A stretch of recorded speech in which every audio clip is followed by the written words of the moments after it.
TFC spiritual ప్రేక్షకులకు స్వాగతం.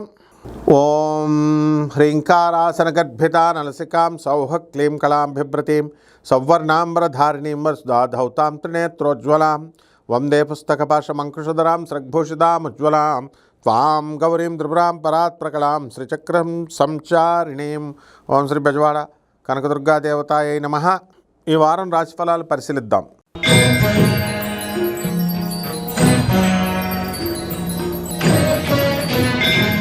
మేషరాశి. ఈ మేషరాశి వారికి అందరికీ కూడా ఏలినాటి శని జరుగుతోంది. దాని వలన అందరికీ కూడా మనశ్శాంతి లోపం అనేటటువంటిది ఉంటుంది. అలాగే పిల్లలకు సంబంధించినటువంటి వ్యవహారాలలో కాస్త జాగ్రత్తలు ఉండాలి.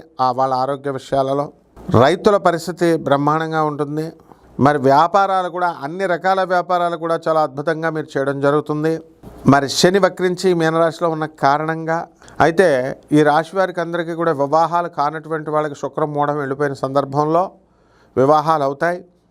అలాగే వేరే వాళ్ళకి వివాహాల కోసం వెళ్ళేటటువంటి వాళ్ళు పెళ్ళిళ్ళు కుదుర్చుకొని ఉంటారు. ఇక ఉద్యోగాల కోసం ప్రయత్నిస్తున్నటువంటి వాళ్ళకి అందరికీ కూడా ఉద్యోగాలు రావడానికి అవకాశాలు ఉంటాయి.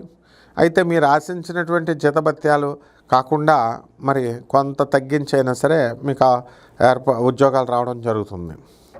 ఇకపోతే ఈ రాశి వారికి యొక్క అత్తగారులు వీళ్ళందరూ కూడా వాళ్ళ వలన మీకు లాభాలు జరగడానికి అవకాశాలు ఉన్నాయి. భార్య తరపు ఆస్తి మీకు కలిసి రావడానికి అవకాశాలు ఉన్నాయి. అయితే ఈ రాశి విద్యార్థులందరూ కూడా బ్రహ్మాండంగా చదవడం అనేటటువంటిది చేస్తారు. మరి ఈ యొక్క ఎంత చదివినప్పటికీ కూడా మర్చిపోవడం లేదా బద్ధకం లేదా ఫ్రెండ్షిప్స్ వల్ల కాస్త విద్యలో రాణించకపోవడానికి అవకాశాలు ఉంటాయి. కాబట్టి స్నేహితులను జాగ్రత్తగా చూసుకోవాలి. పరిహారాల దగ్గరికి వచ్చేసరికి ఈ ఏలినాటి శని వారికి శని జపం చేసుకోండి, శని స్తోత్రాలు చదవండి, శనికి కిలోంపావు నల్ల నువ్వుల్ని నల్లని వస్త్రాన్నించి పేద బ్రాహ్మణులకి శనివారం నాడు ఉదయం 8 గంటలకు దానం చేసుకోండి.